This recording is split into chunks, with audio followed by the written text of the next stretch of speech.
Hey guys, welcome to the Hollywood Raw YouTube page. Make sure you drop a comment, like, subscribe. Do all the fun things. Follow everything. We're here to entertain you guys. What are you waiting for? Hurry up, let's go. Enjoy.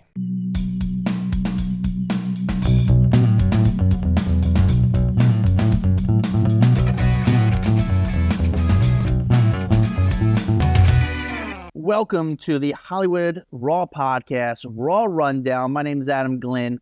I am lucky that I am joined by the entertainment journalist who's been in this for longer than I have, so he knows what he's talking about. Me, I'm just kind of winging it because I've only been in it for a decade. He's been for 2 decades. Dax Holt, how are you, sir? I love when you give me these underhanded compliments where you're basically just calling me old as fuck. But thank you, Adam. It's good to see you this morning. Good to see you. I am in Miami right now. I'm avoiding the yellow skies of New York City. So that feels good. My lungs appreciate it. I was gonna ask you why you looked like lighter and like healthier and happier right now. It's because you're out of New York. Yeah, I'm out of New York. I'm in Miami. I'm breathing oxygen out there. So it's I got to experience some of it. Then I was like, all right, I'm out. So I'm in Miami right now, while all my friends and colleagues are. I know it's not entertainment news, but like, can you tell me what it's? Because I've seen it all over the news. Like the sky's like just full of smoke. Is it pretty gnarly? It's like the best way to say it's like living in an Instagram filter. Really? You know, but you could feel like the air is not good. Like you're outside, you're like, oh, this is not good. Like it's livable, but it's not good. And that's coming a lot from a New Yorkan. Yeah, I mean, I trust me. I've secondhand breathed in a lot of dirty air, and right now it's probably the filthiest, but it's livable. It's not good. It's not healthy, but it's like everyone's just taking photos everywhere. Wherever you go, people have their phones in the air. So people are like actually coming in to the city just to take these photos. Well, and I don't know why, because I saw on the news the other day, it was like the most unhealthy air in the entire world right now, the city with the worst air. People, what you do, people are doing it for the gram. So fortunately, I am not there right now. I don't care to take those photos. I'm in Miami. Right now, it's pretty happening in Miami because the Heat are playing home right now. So there's a lot of celebrities in town, and they just announced this big soccer player's coming to Miami. But besides did you just say this big soccer player, you psycho? Yeah, but you know what? Honestly, it's the biggest soccer player in the world.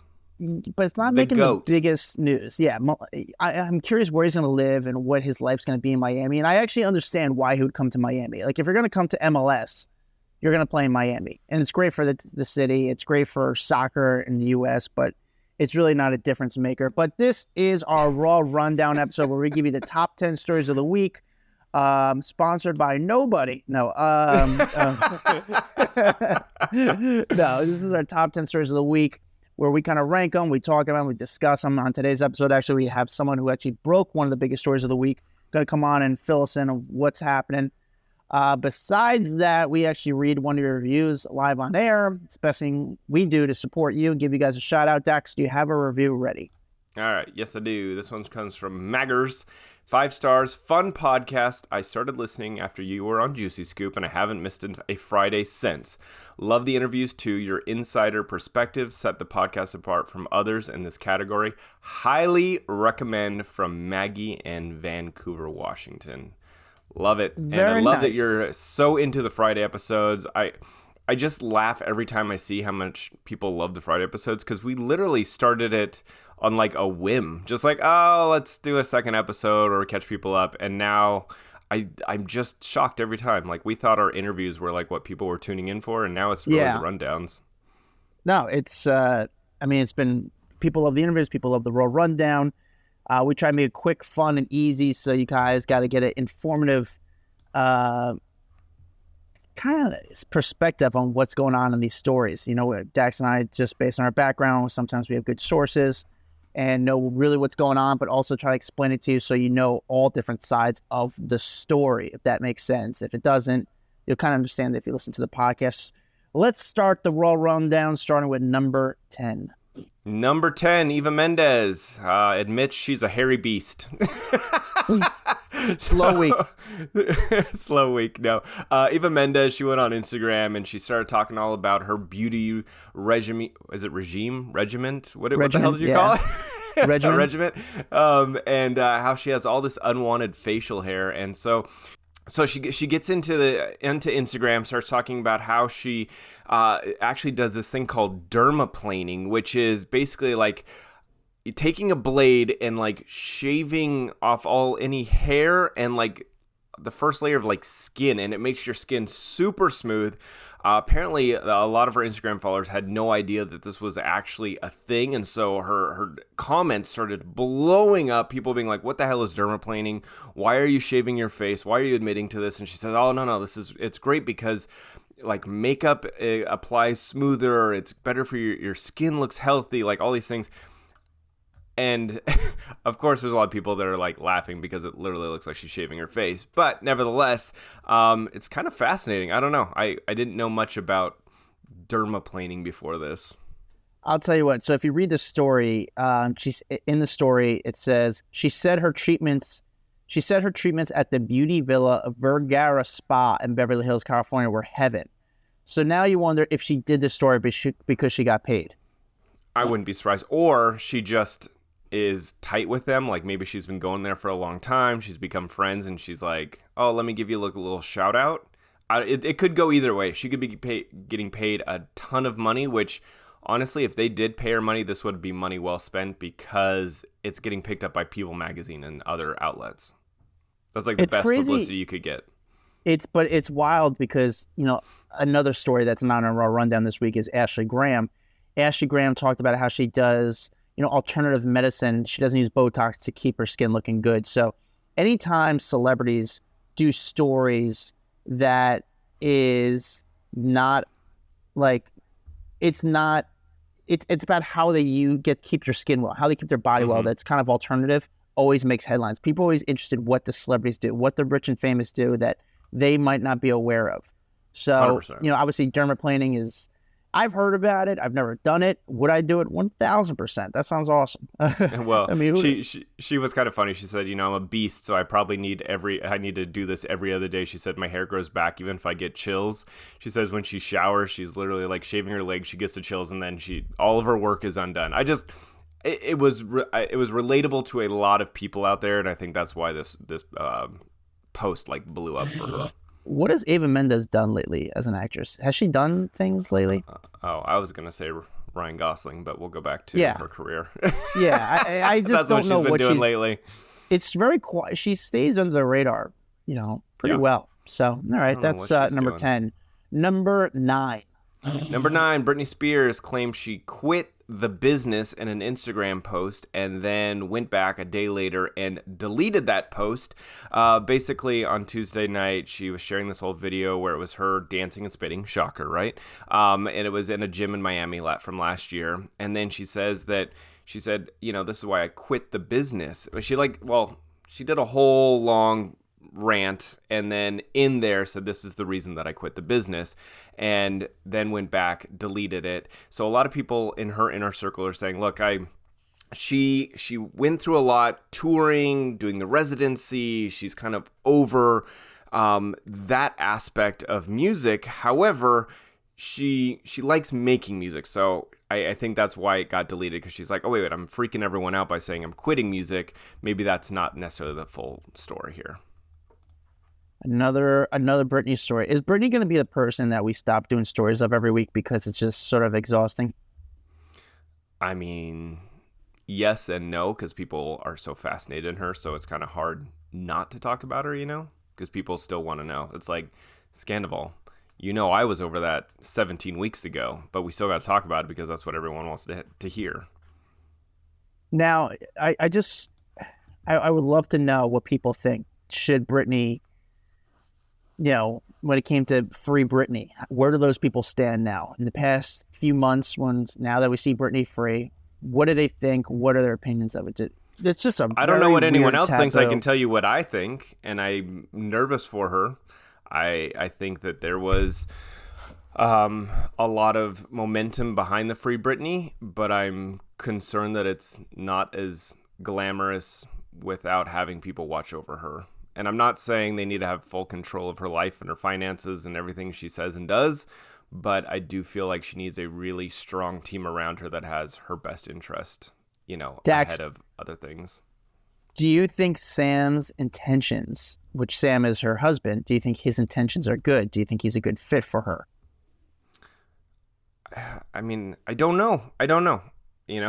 I see that she's happy with him, and so that's all I can say is she seems really happy with him.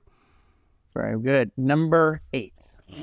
All right, number 8, Justin Bieber's dad I don't like these stories because Justin Bieber literally did nothing wrong. His dad did something, and now we're having to talk about it. But Justin Bieber's dad went and made a homophobic reference on Twitter. He did this post, and now Justin Bieber is kind of having to answer for it, which I don't think is fair. But Jeremy Bieber posted this thing that says, it's obviously Pride Month right now, and he posted a meme that says, "Don't forget to thank a straight person this month for your existence." And obviously there was a massive backlash. A lot of fans out there saying, "What the hell are you talking about? You were not even a good dad to Justin growing up. You abandoned your wife. You abandoned your children, all this kind of stuff." And so Justin is now jumping in, and his dad did apologize and said, "I'm sorry for I apologize to those that he offended. He didn't really mean to have like such a big backlash." But there's been like a lot of issues with Justin and his dad over the years because his dad was gone. He was really raised by his mom, and then his dad came back into his life when Justin became super famous and super rich, and a lot of people kind of also pointed that out in the comments. But nevertheless, I just feel bad when it's like a parent or something, and then the celebrity gets wrapped into it. That sucks, man. You can't control everyone around you. It sucks for Justin. It's such a stupid comment because it's just like, why? Just why? The funniest part I thought about this is Jeremy Bieber is verified on Twitter. Yeah, it's so weird, right? He's paying for the verification, which I sort of understand, but also of all the social media platforms, maybe you shouldn't be on Twitter. Maybe you could just be like a reader on Twitter. You don't need to post anything. No one's gaining anything from what you said. A lot of people are offended by even his apology because he says, "Acknowledging the nuclear family is offensive. ? My apologies to those offended was not my intent. Not that my opinion matters." So people are just like, we don't even like your apology. So it is what it is. People just don't like him because he's kind of a douche. So yeah, he reminds me of Michael Lohan, like just constantly getting his child wrapped into the news. And Justin, honestly, he's been so good. He's stayed out of all of the negative press for so long. He's done really well rehabbing his image. We don't like it used to be. We would have been talking about Justin Bieber every single rundown because all the dumb crap he was doing, and he's done a great job of just shutting himself in his house with Hailey. They do their own thing. They stay out of the spotlight, the negative attention. So it's just rough life. Rough life, but he will be okay, and I hope everyone else is okay, not offended by Jeremy Bieber's post. All right, number 7. So our number 7 story of the week starts with Wendy Williams and her son. He has broken his silence about the fear of his mom's death in the near future. Joining us is a friend of the podcast, one of a senior writer at the U.S. Sun. We used to work with her. She's a veteran writer, been in the game for a long time. The person who broke the story and breaking all Wendy Williams stories, Jessica Fent. Jessica, tell us what's going on with Wendy Williams. Yeah, so I've been following Wendy for years now. I think she's one of the most fascinating celebrity cases that are happening right now. And Wendy has been out of work for some time, off of her television show. And she's currently under a guardianship. So she has like these legal powers that be that are controlling her finances and ultimately controlling what deals she's taking on. And so I spent a really long time talking to her son, doing this really extensive interview with Kevin Hunter Jr. And he expressed his concerns about his mother continuing to work. She's been seen filming all over New Jersey, New York City, we believe definitely Florida, possibly California. And she's been putting in a lot of time to do this production that's going to be some sort of maybe upcoming documentary or some unscripted show.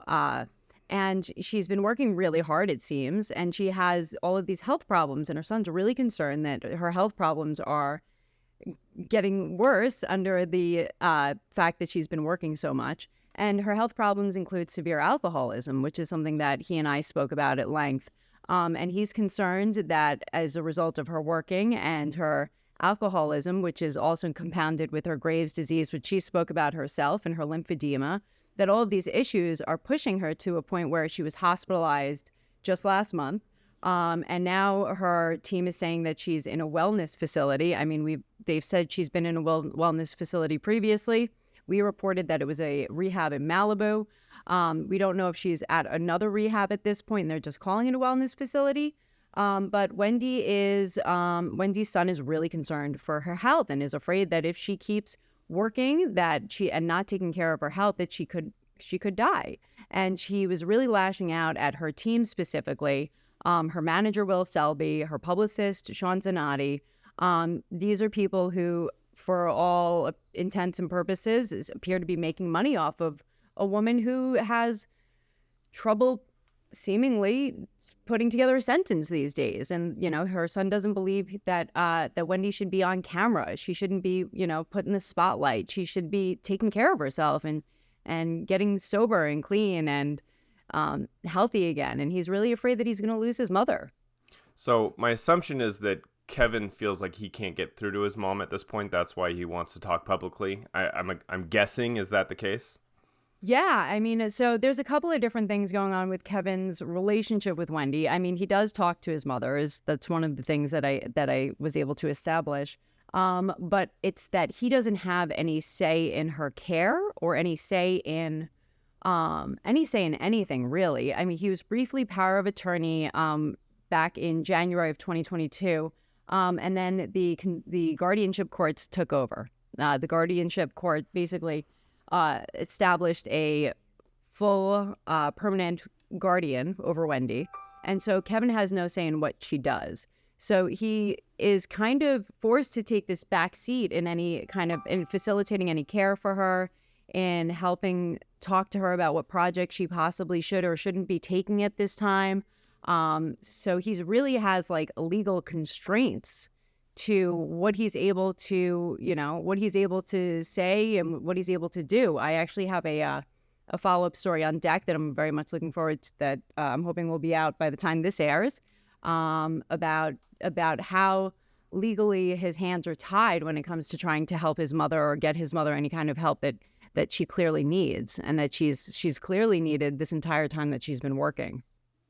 What happened to that podcast that she was working on? Is that something that's still in the works, or because she was pushing that, like saying like, "Oh, I got a huge podcast coming up," and is that just folded or what? Everything that I have heard so far, it doesn't seem like there is. It doesn't. I mean, it certainly doesn't seem like it's happening. At least not now. And that. The focus has been on this documentary style thing that she's been filming. And I just, her other family members have expressed that they're really concerned about how this documentary is going to come out, that she's going to look really bad, that she's not going to look like, they're just propping her up at this point. So there's a lot of concern that, like, why are we putting this woman on camera? I think, I wouldn't call it abuse, but I mean, I think it borderlines, some form of, people are certainly taking advantage of her at this point. Well, she definitely wouldn't be the first celebrity that is being touted out there just to make money for other people. Jess, you are crushing it with all these Wendy Williams stories. We love having you on. For people, if you want to go follow Jess, Jessica Finn NYC is her Instagram handle. She is a huge reporter over at the U.S. Sun. Senior reporter is your technical title, correct? Yeah. You're doing great stuff, great stories. Keep up the good work. Thank you for jumping on with us quick today. I love getting your perspective. Yeah, thank you so much for having me, guys. Talk to you soon. Thanks, Jess. All right, Dax. Back to the countdown. That was good about... Got everything. Awesome. I mean, that's straight from the source about Wendy Williams. Looks like trouble's going on there. Number 6. Number 6, Elliot Page, opening up in his new memoir called Page Boy. In the book, the 36-year-old actor claims that he and his Juno co-star, Olivia Thirlby, I believe is how you say the last name, were having sex all the time back when they were filming in 2007, that coming-of-age dramedy. But he writes about the moment that he met Olivia and says that they were staying in a hotel and Billie Holiday was playing in the background. And they said they started to, I guess they were super attracted to each other and started making out. And it just led to sex everywhere. Sex in the hotel room, sex in the trailers, in a private room, in a restaurant. I guess they were just kind of all over each other nonstop throughout the whole filming. So this was kind of interesting. I guess this was kind of like his first look into sexuality, because if you remember at the time, that was Ellen Page, who was a female. And so that was I guess, it's so hard to talk about people in transition. I am trying so hard to be respectful, so I apologize if I offend anyone. I am trying so hard to do the story and give it courtesy. But Ellen, back at the time, that would have been her first introduction into, I guess, I don't know how to talk. Yeah, you don't want to offend anyone, so but it's hard. like, I don't want to offend anyone. It's so hard to do these stories, but let me just Dax. So obviously, but here's the thing: is Elliot Page obviously wrote about this in his new book. I have to make sure I say his new book, and it's a bombshell.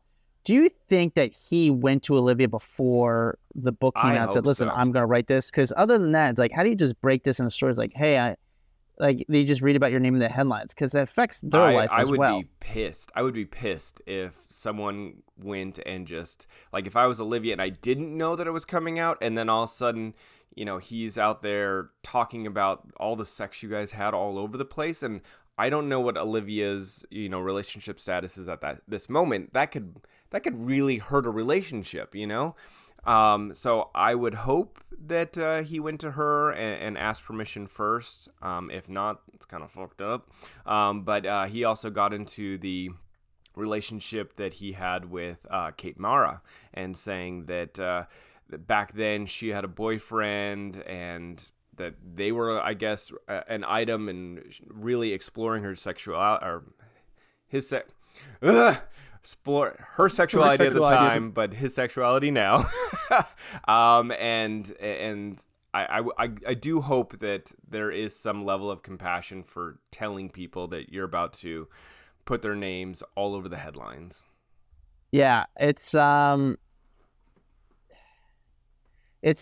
I mean, I don't want to say this bombshell affected her career, because her career sort of slowed down ever since Juno. I mean, she did do one big film. Again. No, I'm talking about Olivia Thirlby. Oh, okay. Yeah, no. Yeah, okay. Olivia Thirlby's career slowed down a little bit. I mean, she did do something with a Christopher Nolan film, but it's one of the things to wake up and like, hey, you had an affair with this person, or not even an affair. You had a relationship. A relationship. Yeah, it wasn't an affair. So crazy thing, but obviously when you write a book, you got to put something in there juicy that's going to sell it. And this is a juicy part in Elliot Page's. And I mean, if you realize that he's being this open, you're obviously, and you're seeing all this, you're going, oh, what else could be in this book? But I'm sure this is probably like the juiciest part of the book, and maybe not. I mean, I think just exploring sexuality and like seeing someone who has, publicly come out and then transitioned, I think there is probably a lot of fascinating things to read about in this book. Yes. All right. Number 5. Number 5, Shawn Mendes and Camila Cabello have reportedly split for a second time. This is just like 6 weeks after rekindling their romance. If you remember, they were at Coachella, and that's when people started seeing them back together. And then they were out in New York, and they were walking hand in hand, and they went to a Taylor Swift concert on May 26th. And it was like, oh, crap, they're back together. This is awesome. Because I think a lot of people really like them together. They're a really cute couple. They're like this power couple in the music industry. And it seems that, according at least to the Daily Mail, they are no longer together again, and that it was just to see if they could get together or they could be back together, and it just is not working out. So they're moving on, which, what I think about is that chiropractor that he was supposedly dating. Chiropractor, right? Yeah, the older chiropractor. Yeah. He was The reportedly, the allegedly lady that, seeing and dating. what was I think She she was like 49 or 50 years old or something like that. 46 or So, something like that. And yeah, I mean, this is 25, a so it was complete like all these shock stories because going they around obviously about rekindled after how he was Coachella, and you dating saw this them all older over the woman. place, especially in And New York. then Actually, I it was literally, she was the at this week, and I was Coachella. talking to some The of the chiropractor was paparazzi at about. Coachella with him, and then What's that? he starts making out with Camila Cabello. So I thought, oh, maybe there wasn't an actual relationship. So I'm curious to see if he is now pictured out with the chiropractor again. That'll And be interesting. I would feel dumb if I was her, though. Like, oh, cool, I got set to the side for Camilla, and now I'm back in it. Which is weird because Shawn apparently has a place in New York City. Camila was staying the entire time at a hotel in New York City. In fact, the hotel she was staying at is probably about, I would say, $850 to $1,200 a night, which to me is a lot of money. I don't know. I guess to her that's not a lot of money, but unless she was getting for free, but I have to, or someone else was paying the bill, but she was staying at a very, I don't want to say the hotel she was staying at. She's probably Yeah, but fine dude, to be able to money, afford that. yeah, but she's kind of rich, but there's only so much money out there. She only has so much money. So I don't know. Yeah, but the difference is, like, if you have so much money, like $850 a night doesn't feel like it. Like, that seems like a normal $250 a night to other people when they're staying at like normal hotels. Yeah, I don't know. Sometimes, trust me, if you always saw me when I'm looking at hotels going in between Hilton and Marriott's and seeing what like perks they have, it's so gross compared to what the life these people are living. But I was talking to some of the paparazzi this past week in New York who saw Camila and Shawn around. I asked how Camila was, and they said she was very nice. Wouldn't hide, wasn't trying to ignore the attention. Good to fans. So I don't know. It was always nice to hear that she was kind of cool with it because we talked to a fellow partner of Camila, and they told me off the record that they didn't have the best. They didn't have the best things to say about Camila. Number four, Shakira getting dinner with Lewis Hamilton after the F1 Spanish Grand Prix. This is a big deal because remember we saw Shakira and Lewis Hamilton hanging out. What was that, like 3 weeks ago? I can't remember. They were hanging out after the Miami Grand Prix, and everyone was like, "Oh, are you dating?" There's like, "No, we're just friends, hanging out. We've got mutual friends together." They were on the boat. And the fact that now they're seen at a second event together, and by the way, one of the photos kind of shows his arm around her back a little bit. I'm thinking that this is getting a little serious, that they are, in fact, actually dating. I can't say for sure, but all signs are pointing towards Shakira and Lewis Hamilton being the new couple, which would be a huge deal. I mean, these two would be literally the king and queen of Miami, in my opinion. King and queen of the world. I mean, it's just Shakira's so big worldwide. She's Colombian. Lewis Hamilton, just that guy in the UK in racing. I mean, he's just a young legend, but he's also cool and hip. Business-wise, career-wise, it's a great move for both parties. It actually makes Lewis even bigger than what he already is, if that's weird to say. He's one of those people that he hangs out with all the celebrities. Like, true. Every time you see him, he is hanging out with different people from around the world. Huge, from royalty to singers to actors to athletes. Like, he just kind of seems to know everyone, and everyone wants to hang out with him. So really, like, the two of them together would be enormous. So I'm kind of curious to see where this goes, and I'm happy for Shakira because I feel like her last relationship with Gerard like ended on such a sour note with all the cheating and all of that like I hope that this is a positive rebound relationship for her. Yeah, we want it to be a good bounce back for her, and it's a good way to say F you for her to her ex who really threw her in the didn't give her a good send off. I don't know. It was just a really yeah. bad breakup. It was super awkward. And remember, he started going public with his girlfriend that he supposedly cheated on her with like soon after. And so she's like, screw you. I'm going to go date someone 10 times more famous than you and like throw it in your face. Yes. Number three. Number 3, Tom Schwartz says Sandoval exploited him amid all of this Raquel affair, and that he had really just a lack of remorse throughout the whole thing. And so Tom sat down on the When Reality Hits with Jax and Britney and the podcast, and revealed all kinds of stuff about how he's stepping back from his friendship with Sandoval amid this whole fallout with the Raquel affair. And he said, he just made a big mess. And he goes, and then he left it for us to clean up at the business. And so he said that it's hard for me not to resent him. So I'm taking a break from Tom right now. I haven't seen him in a while. So then he went on to say, he just exploited me because, I do love Tom and I took to heart everything he told me. And so, he said the optics look really bad, but I think at the end of the day, he just feels like he got a lot of crap. The business is getting a lot of crap while Tom is out there on tour with his band, with his shirt off, looking like he doesn't give a care in the world. And so I think a lot of people that are around Sandoval right now are really just turned off by his antics. I actually appreciate Tom Schwartz saying this, and I actually feel for Tom Schwartz in this situation because, Tom Schwartz during this past season of Vanderpump came off as an idiot, just flat out as an idiot. He was an entertaining person, but also an idiot. Entertaining idiot? He really was. He's a great reality person. With that said, Tom and Tom went into business, and Tom Sandoval has to deal with this. Tom Schwartz has to deal with this. And affects their business, something that they invested their time and money into, and it affects their income. So it sucks. Bottom line, it sucks for Tom Schwartz. I don't know what you do to kind of fix this situation. I don't know if this is helping business. I'm curious about if this will actually help the business in the long run. They said that it was hurting business. I've heard numerous stories about people are not going to the bar right now because of all the drama.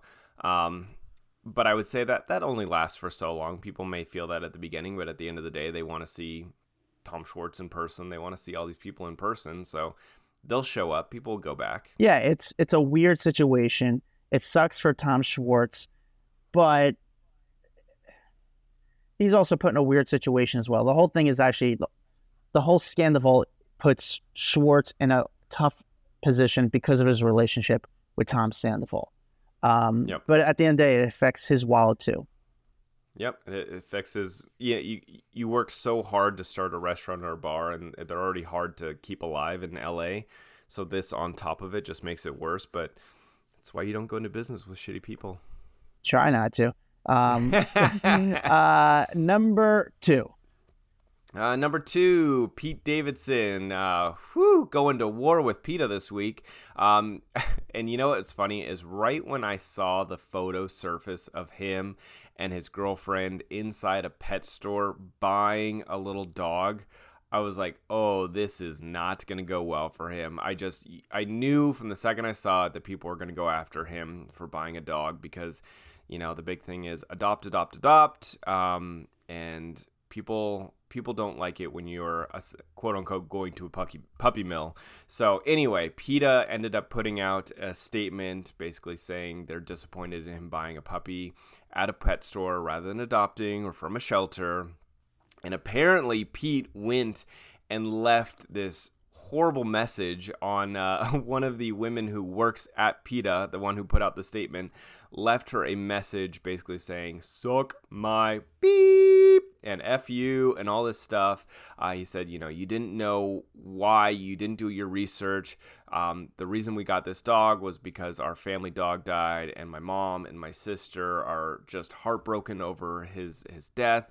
And my mom is really allergic to dogs. And so I needed a hypoallergenic breed so they don't shed, because that way, this dog could be in the house. And anyway, TMZ did end up reaching out to him for a comment, and he did basically apologize and say, I've been in a really rough place. My family's really sad. I'm trying to bring a smile on their face. I did not realize that I could get a hypoallergenic dog from a shelter from somewhere else. But I took out my anger on this woman who called me out. So, I see both sides. I know that Peta is very opportunistic when it comes to any moment they can shame a celebrity for anything that has to do with animals. And then on the other side, I could, the second that photo posted, I was like, oh, he's fucked. Yeah. Yeah, I woke up, it's so funny. I was on vacation one time. I took a photo of a monkey on the beach. And then the next day, my buddy hits me up at 3 a.m. and say, hey man, your Instagram's going crazy. I'm like, what? And apparently people got really offended that I took a photo with a monkey. And it was a whole big ordeal. I was like, oh, why? what? Because they're like, tortured monkeys. I don't know. And it was a fucking monkey. I don't know. And people were like, you should take that down. You're abusing animals. And I was like, I didn't even know what I created. So I took it down. Now, Dax, you and I know from experience, this is what happens. People see that photo. What TMZ will do is they're going to call one of the animal charities, one of the animal shelters, a local non-profit organization and say, hey, there's this photo of Pete buying a dog. What are your thoughts on that? And of course, they're going to react to that. So then they make that a story. So it's not like the internet jumped on it. It's just what the the news outlets will make a story out of nothing.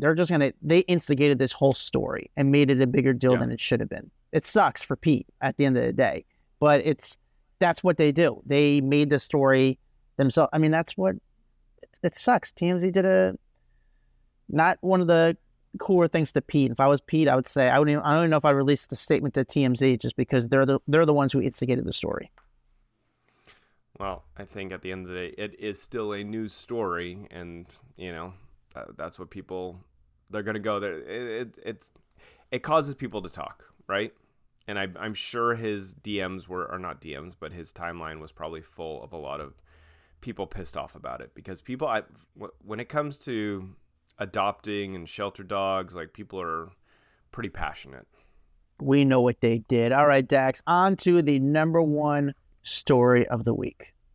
Number one story of the week. Well, this was a quick one. Taylor Swift and Matt Healy apparently breaking up. But this was, I feel like we literally, what was it, last week we talked about them getting together. This week we're talking about them no longer being together. So I was super wrong. Fast romance. I thought this was I thought this was gonna be for a long time. You're wrong. You thought by long time you meant 7 days, right? Yeah, I thought this one was going to go the distance. I thought it was good for her, good for him, but this one unfortunately did not. So tell me more. So, Us Weekly put up a story basically saying they're done and quote unquote, it was never serious from a source close to Taylor. They had fun together, but it was never serious. There was what I didn't realize was how much crap there was going on behind the scenes. Like, I didn't realize that he's said a lot of dumb stuff in the past, and I just didn't know until the spotlight really was focused on him. But I guess back in the day when they were first kind of rumored to be dating, like years ago, he said something really stupid to the media. They said, it would be really emasculating to date someone as famous as Swift. And that quote kind of came back to bite him in the ass because he goes, oh, well, I was young at the time. I didn't know, I was just starting to become famous. So I didn't realize, what I was saying. But like, kind of a crappy statement to go out there to the public. And then, it's funny because he was on tour. There was, and this was last week or earlier this week, he was on stage performing. He looked like he was drunk out of his mind. He had a bottle in his hand. He leaned down and like kissed a security guard. There's a whole video of it that was going viral. Right after that video posted is when the stories came out about Taylor and him being broken up. So I don't know if she's like, this is not good for my public persona. Like he's too wild. He's too crazy that this is going to end up hurting me in the long run. Like when he does it by himself, oh cool, it gets impressed. But when she's now involved, it goes back to her and people are going to be like, oh, so your boyfriend's making out with dudes, like what's happening? And then she feels like she has got to comment on it. So I think probably everyone in her life, or at least her management team, kind of came and said, this is not going to be a good relationship for you. You might want to move on. That's my opinion. Yeah, it's again, I was wrong. I thought this one was good for both parties. He's very into music. His music's great. 1975 is a great band, and Taylor was on a post-breakup, so I thought it was just a good fit. Maybe it was too soon. Maybe she was getting too much backlash that she jumped in a new relationship too soon. I don't know. Because to me, I didn't think people need the rebound relationship. So that was just a rebound relationship. Now she can go find someone else. Yeah. So I mean, listen, Taylor is. People are gonna be curious what she does next. Oh, she knows what she's doing, and she really is one of the most savvy PR people in the business. You know, when it savvier comes than to... Kim. No, not savvier than Kim. Definitely not. But I feel like she is very savvy at the way she produces her music, the little Easter eggs she puts throughout her music, being a songwriter, and so that you can really speak about your life and talk about your relationships and all that kind of stuff. It fuels this interest in Taylor Swift that you don't get in a lot of musicians. You know what I'm saying? Like, there's just something like, because she talks about her private life in her music, it makes her music even more interesting. And then you promote your own music because people start digging into it and really trying to dissect everything about it. I don't know. She's just savvy with that. And I think that's, huge. But no, she's no Kim Kardashian when it comes to media savvy. That is our top 10 stories of the week. Thank you guys for listening. If you're watching on YouTube, thank you. Like and subscribe. We do the Raw Rundown every Friday. For Friday's episode, in the middle of the week, we do a interview, or me and Dax just kind of BS with each other. I was going to say bullshit, but I was like, yeah, we'll keep it nice. We BS with each other. And then you said it again anyway. Yeah. What am I going to do? I was trying to be nice. But thank you guys for listening. Check us out on Instagram, TikTok, Twitter. We're on it all. We're also on Facebook. We have this private Facebook group called Off the Record, which I highly suggest you guys join. It's a really cool community where you guys ask us questions. We ask you questions. You guys talk to each other. It's fun. It's cool. It's just very unique, but it's a great group. Find me at Adam Glyn. Find Dax Holt at Dax Holt. We'll see you guys next week. Later. What's up, guys? If you like that video, there's plenty more where that came from. Make sure you like, subscribe, hit the bell so we can just feed you all the goodness daily. Hurry up. Come on, let's go.